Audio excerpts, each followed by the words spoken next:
बहू, मेरे भविष्य का फैसला मैं खुद करूँगी, तुम नहीं। बूढ़ी विधवा सास ने कर दिखाया वो काम कि बहू की आंखें फटी की फटी रह गई। आज रविवार है तो क्या आप पूरे दिन सोते ही रहेंगे? सुबह के 9 बज गए, अब उठ भी जाओ, मैं चाय बना रही हूँ। रोमिल ने करवट बदलते हुए बोला। क्या पूनम, एक संडे ही तो मिलता है आराम से सोने के लिए, फिर भी तुम थोड़ी देर सोने नहीं देती। मुझे सोने दो, तुम्हें जो करना है करो। पूनम चाय बनाकर रोमिल के पास ले गई और बोली, रोमिल अब तो उठ जाओ, मैं चाय बनाकर भी ले आई। मुझे आपसे कुछ ज़रूरी बात करनी है। बहुत दिनों से सोच रही थी, पर आपके पास तो मेरी बातें सुनने के लिए समय ही नहीं है। बाबूजी को 3 साल गुजरे हो गए और माँ जी बेचारी अकेली गांव में रहती हैं। क्या आपको अपने बूढ़ी माँ की जरा से भी चिंता नहीं है? पूनम अपने पति से कहती है। रोमिल तुरंत उठकर बैठ गया और पूनम को बिना पलके झपकाए देखने लगा। पूनम उसके आंखों के सामने चुटकी बजाती हुई बोली, क्या हुआ? मुझे ऐसे क्यों देख रहे हो? मैं सुबह सुबह कोई सपना तो नहीं देख रहा हूँ, या तुम रात को कोई सपना देखी हो? आखिर बात क्या है? इतने सालों के बाद आज अचानक तुम्हें माँ की चिंता कैसे होने लगी? तुम्हें याद है बाबूजी के रहते जब दोनों यहाँ आते थे तब तो तुम्हें वह बिल्कुल नहीं सुहाते थे, फिर आज अचानक से तुम्हें क्या हो गया? पूनम अपनी नज़रें चुराते हुए बोली।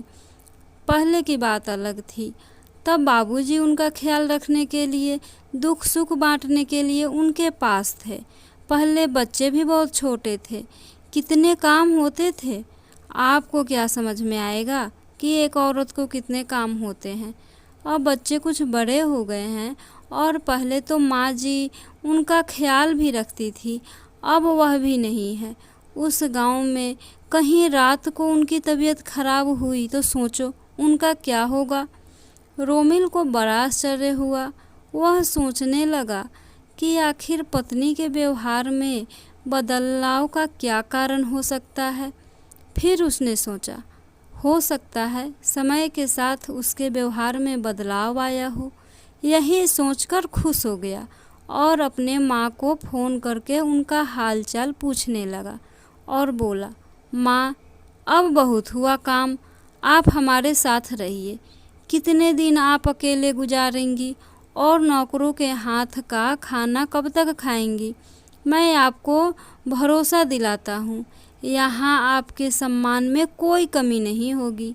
अपने बेटे की बात सुनकर सरला जी बोली, बेटा रोमिल, मैं जानती हूँ तुम्हें मेरी कितनी चिंता है, बहुत ख्याल रखते हो तुम मेरा, परंतु यह बात भी किसी से छुपी नहीं है कि तुम्हारी पत्नी पूनम का व्यवहार मेरे लिए अच्छा नहीं है। तुम्हारे बाबूजी की पेंशन तो मुझे मिलती ही है और इस उम्र में मैं सम्मान से जीना चाहती हूँ, इसलिए बेहतर होगा कि तुम मुझे यहीं रहने दो।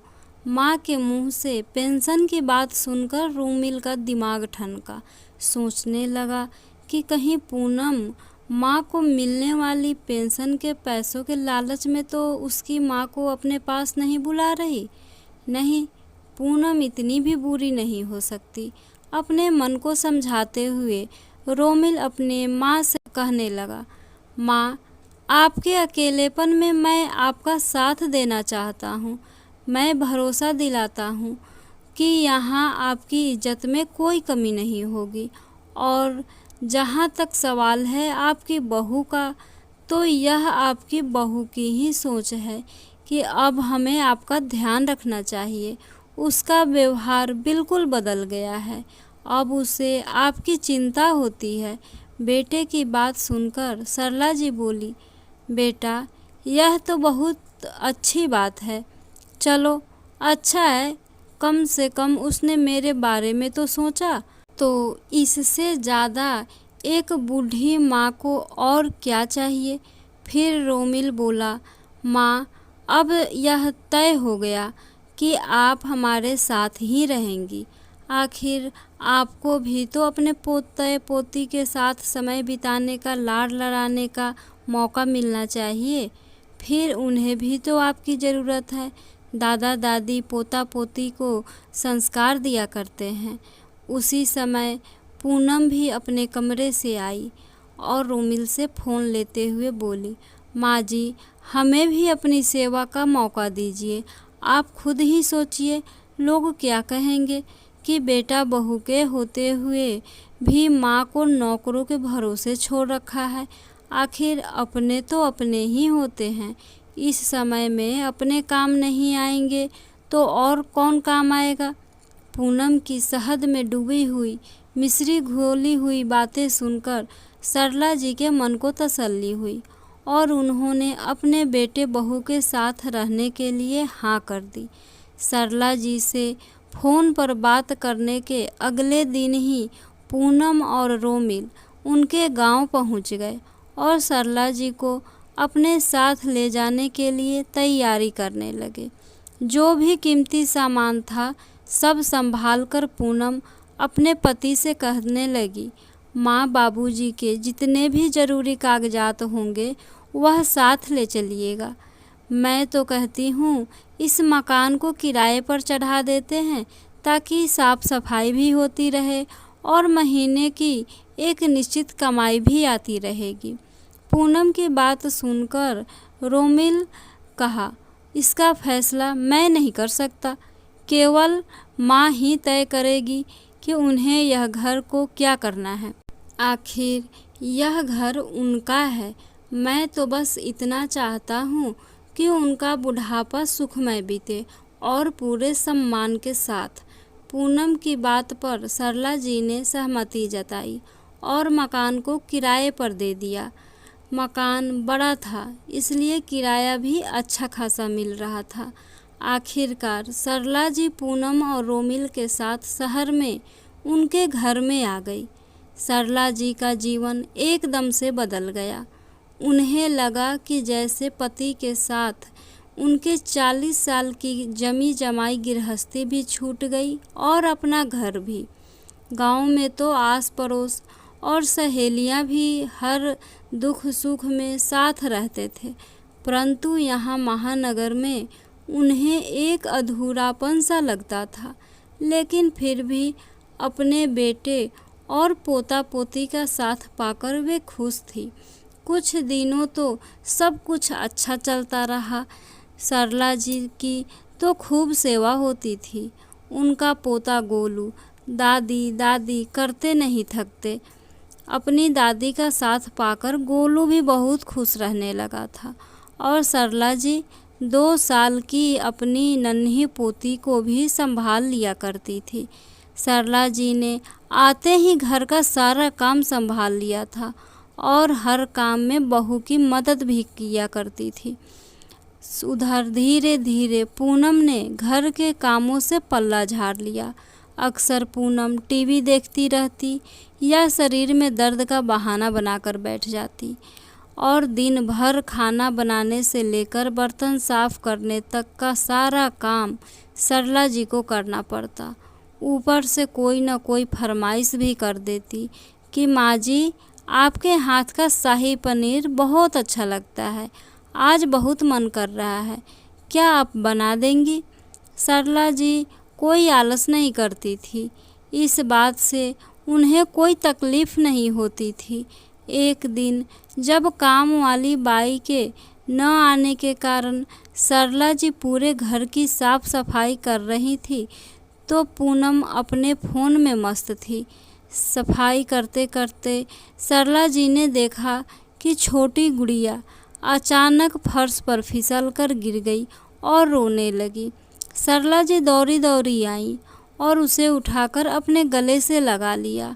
यह देखते ही पूनम ने फ़ोन काटते हुए ज़ोर ज़ोर से चिल्लाना शुरू कर दिया, माँ, आपने बिना हाथ धोए गुड़िया को कैसे छू लिया? आपको पता है ना, इससे इन्फेक्शन हो जाता है। इतना कहते हुए उसने अपनी गुड़िया को उठाया और कमरे में ले गई।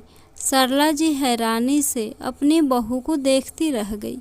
उस दिन के बाद बहू ने कभी अपनी नन्ही गुड़िया को दादी के पास तक नहीं आने दिया। आए दिन पूनम उनके किसी काम में कोई न कोई कमी निकालने लगती। यह सरला जी को अंदर ही अंदर खाने लगी थी।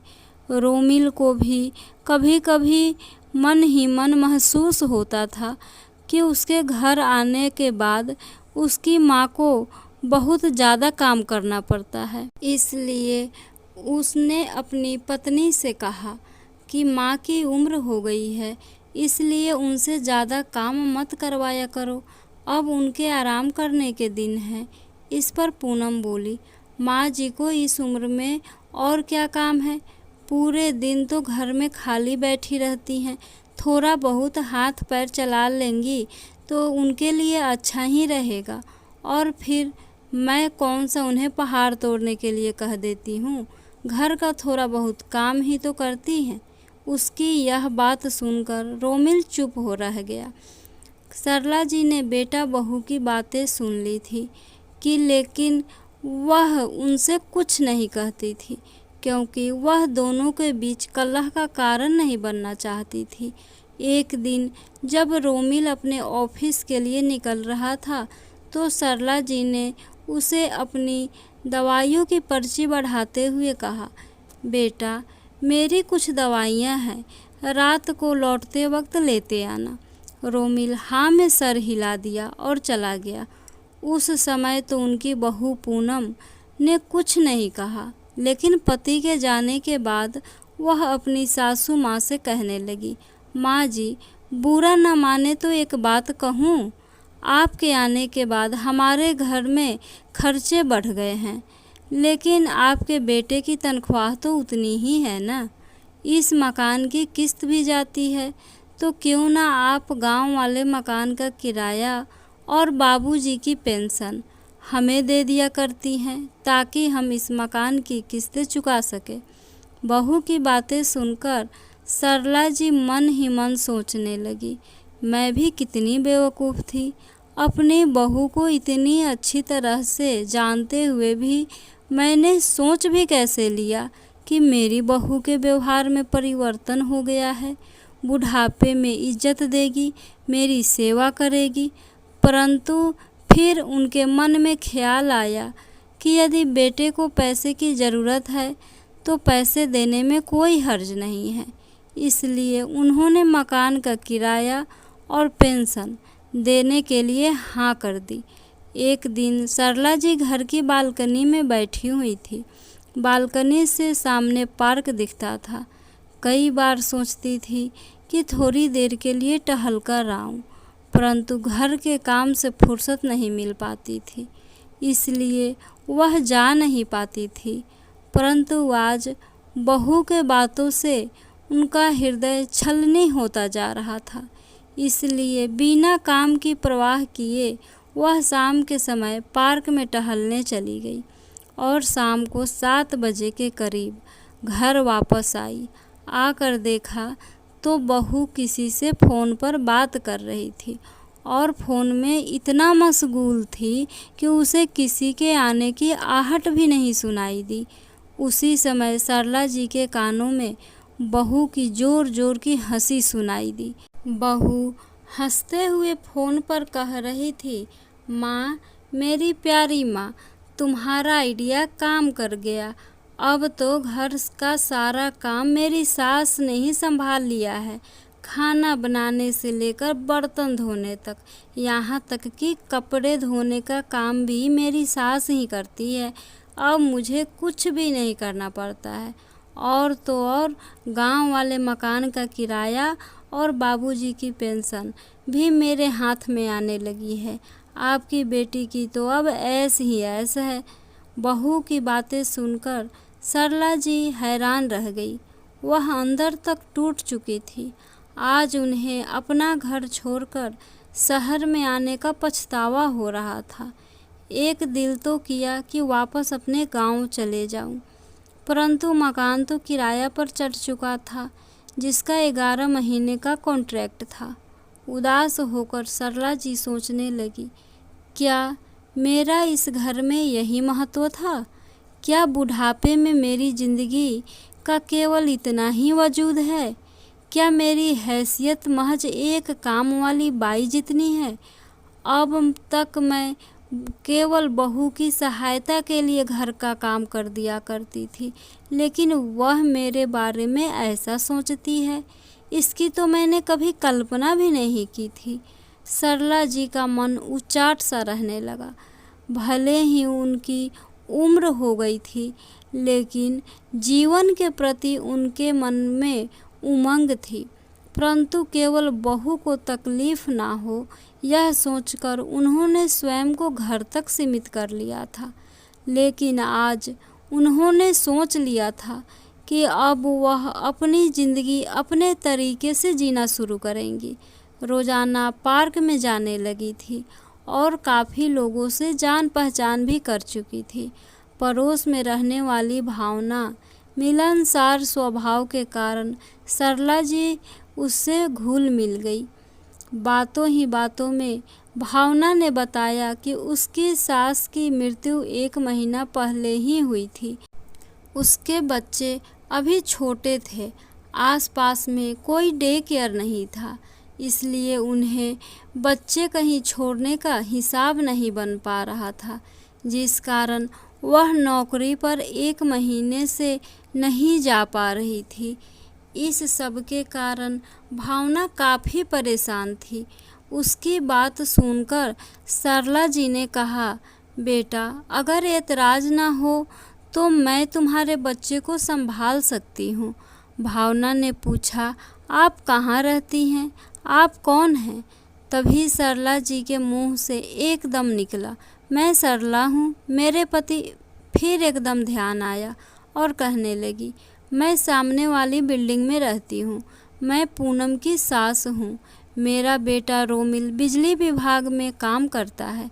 सरला जी से बात करके तो जैसे भावना की मुराद ही पूरी हो गई और सरला जी अपने जीवन को नई दिशा देना चाहती थी और लोगों से मिलजुल कर उन्हें अच्छा लगता था, इसलिए उन्होंने यह काम करने का मन बना लिया। अगले दिन ही भावना अपने बच्चे को सरला जी के पास छोड़कर नौकरी पर चली गई। सरला जी जब बच्चों को अंदर लेकर गई तो पूनम यह सब देखकर हैरान रह गई और उन बच्चों के बारे में पूछने लगी। तो सरला जी ने कहा, बहू यहीं पड़ोस में भावना रहती है, यह दोनों उसी के बच्चे हैं। दरअसल उसके घर में बच्चे संभालने के लिए कोई नहीं है, जिस कारण वह नौकरी पर नहीं जा सकती थी और मेरा दिन भर मन नहीं लगता था, बोर हो जाती थी। इसलिए सोचा कि मैं यह दोनों बच्चों को संभाल लेती हूँ, मेरा समय भी अच्छा बीत जाएगा और कुछ पैसे भी आ जाएंगे। पूनम अपनी सास की बात सुनकर भड़क उठी। माँ जी, आप बिना मुझसे पूछे मेरे घर में यह सब कैसे कर सकती हैं? यह शहर है, आपका गांव नहीं जहां आप मेला लगा कर रखेंगी। जहां से लाई हैं वहीं छोड़ कर आइए इन बच्चों को। लेकिन बहू, बहुत समय से मेरी इच्छा थी कि अपना काम शुरू करूं, लेकिन कभी मौका ही नहीं मिला। लेकिन आज जब पता चला कि आज पड़ोस में कोई डे केयर भी नहीं है, तो मैंने सोचा क्यों न मैं यह काम शुरू करूं। मैं अपनी एक जान पहचान बनाना चाहती हूँ। सरला जी की बात सुनकर उनकी बहू व्यंग्यात्मक हंसी हंसते हुए बोली, माँ जी आपकी उम्र कितनी बची है और पहचान बनाने के लिए बुढ़ापे में यह सब हरकतें शोभा नहीं देती आपको। लोगों के बच्चों की देखभाल कर रही हैं, यदि आपको कुछ हो गया तो आपकी देखभाल कौन करेगा? हमसे तो उम्मीद बिल्कुल मत रखिएगा। अपने बहू की कड़वी बातें सुनकर सरला जी ने कहा, ठीक है, यदि तुम्हें पसंद नहीं है तो कल से इन बच्चों को नहीं लाऊंगी, लेकिन यह बच्चे आज तो यहीं रहेंगे। नहीं माँ जी, मैं इन्हें 1 घंटे के लिए भी बर्दाश्त नहीं कर सकती। आप अभी के अभी इन्हें ले जाइए। बहू की बातें सुनकर सरला जी उन बच्चों को लेकर पार्क में चली गई। बच्चे पार्क में खेलते रहे। दोपहर को जब भावना घर वापस आई तो सरला जी ने उन बच्चों को उनके घर छोड़ दिया। घर पहुंचकर अपनी बहू की बातें सोच सोचकर सरला जी के आंखों से आंसू बह निकले और अपने कमरे में जाकर अपने पति के तस्वीर के सामने बैठ गई। आज वह बहुत अकेली महसूस कर रही थी, इसलिए अपने पति के तस्वीर से ही बातें करने लगी। क्या इस उम्र में मैं अपनी पहचान नहीं बना सकती? बुढ़ापा आ गया है तो इसका मतलब यह तो नहीं कि अपने मृत्यु का इंतज़ार करूं। ऐसा कहते हुए वह अपने पति की तस्वीर को निहारने लगी। अचानक उन्हें लगा कि जैसे उनके पति उन्हें हिम्मत दे रहे हैं।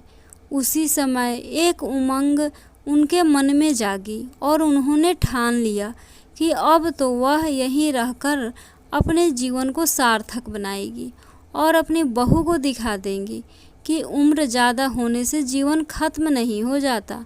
रात को जब सरला जी का बेटा रोमिल ऑफिस से लौटा तो सरला जी ने उसे अपने योजना के बारे में बताया। उसे अपनी माँ की इच्छा जानकर बहुत खुशी हुई। अपने माँ की बात को सुनकर तुरंत स्वीकृति दे दी। तभी पूनम बोली, लेकिन मुझे समझ में नहीं आता कि इस उम्र में माँ को काम शुरू करने की क्या सूझी है। अगर करना ही है तो घर पर बैठकर घर का काम करे। अपनी पत्नी को जवाब देते हुए रोमिल ने कहा, नहीं, माँ की जो इच्छा है वह वही करेगी। माँ, मैं कल ही आपके लिए एक जगह का इंतज़ाम करवाता हूँ। ऐसा कहकर रोमिल चला गया और अपनी बहू को गुस्से में देखकर सरला जी बोली, बहू, किसी के घर की नौकरानी बनने से अच्छा है कि जिस काम को करने की मेरी इच्छा है मैं वह काम करूं। बूढ़े होने का मतलब यह कतई नहीं कि इंसान का कोई वजूद ही नहीं रहा। कल तक तुमने मेरी ज़िंदगी के साथ वह किया जो तुम करना चाहती थी, लेकिन आज के बाद मेरी ज़िंदगी कैसे चलेगी वह मैं तय करूँगी, तुम नहीं। इतना कहकर सरला जी पार्क में चली गई। अपनी सासू माँ के मुंह से यह बातें सुनकर पूनम हैरान रह गई। अगले ही दिन सामने वाले फ्लैट के नीचे एक कमरा किराए पर ले लिया। सरला जी रोज़ सुबह जल्दी उठकर तैयार होकर वहाँ चली जाती थी। भावना अपने बच्चों को सरला जी के पास उसी कमरे में छोड़ जाती और शाम ऑफिस से वापस आते वक्त उन्हें ले जाती, जहाँ भावना भी निश्चिंत होकर नौकरी पर जाने लगी थी। वहीं बच्चे भी सरला जी के पास बहुत खुश रहते थे। भावना के बच्चों को देखकर सोसाइटी के अन्य माता पिता भी सरला जी को कहने लगे कि आप हमारे बच्चों को भी रख ले अपने पास। इस तरह 8 से 10 बच्चे और आने लग गए। सरला जी ने अपने सहायता के लिए 2 नैनी भी रख ली, जो भाग दौड़ का काम संभाल लेती थी, साफ सफाई भी कर लेती थी और बच्चों का खाना भी गर्म कर देती थी। देखते ही देखते सरला जी का काम इतना बढ़ गया कि उन्हें साथ वाला एक और कमरा किराए पर लेना पड़ा। एक दिन एक नैनी ने बताया कि उसी सोसाइटी के एक घर में रहने वाली उनकी उम्र की एक औरत अपने घर में बहुत दुखी है। उसकी बहू से बहुत तंग करती है। उन्होंने नैनी से कहकर उस औरत, जिसका नाम मीना था, उसे अपने पास बुलवाया। उनसे उनका सब दुख सुनकर सरला जी बोली, यदि आप चाहें तो मेरे पास यहाँ आ सकती हैं। आपने बताया कि आपको मशीन का काम बहुत अच्छे से आता है, तो मेरे पास घर पर कपड़े सिलने वाली एक मशीन है जो फालतू में जगह घेर रखी है। क्यों ना हम उससे मशीन से गरीब लड़कियों को कपड़े सिलने का काम सिखाएं, जिसकी फीस भी हम बिल्कुल कम रखेंगे। इस तरह वह भी आत्मनिर्भर बन जाएगी और हमें भी जीवन जीने का एक मकसद मिल जाएगा। बेशक हमारा उद्देश्य पैसा कमाना नहीं है, परंतु इस तरह यदि हमारा बुढ़ापा कुछ करते हुए गुजरेगा और 2 पैसे भी आएंगे तो इसमें कुछ भी गलत नहीं है। मीना जी को बात जच गई। अगले ही दिन वह सरला जी के पास आने लगी और कुछ घंटे वहीं रहकर काम करती। सरला जी के पास काम करते हुए मीना जी को भी अच्छा लग रहा था।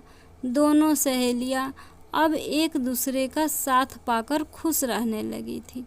मीना जी जो घर के झगड़ों से बहुत ज़्यादा परेशान होकर बीमार रहने लगी थी, अब कुछ ही दिनों में वह बहुत तंदुरुस्त दिखने लगी थी। धीरे धीरे करके सरला जी के साथ अन्य महिलाएं भी जुड़ती गई, जिस कारण वह जगह अब छोटी पड़ने लगी थी। सरला जी के कहने पर रोमिल ने सोसाइटी के बाहर ही एक बड़ा सा मकान किराए पर दिलवा दिया।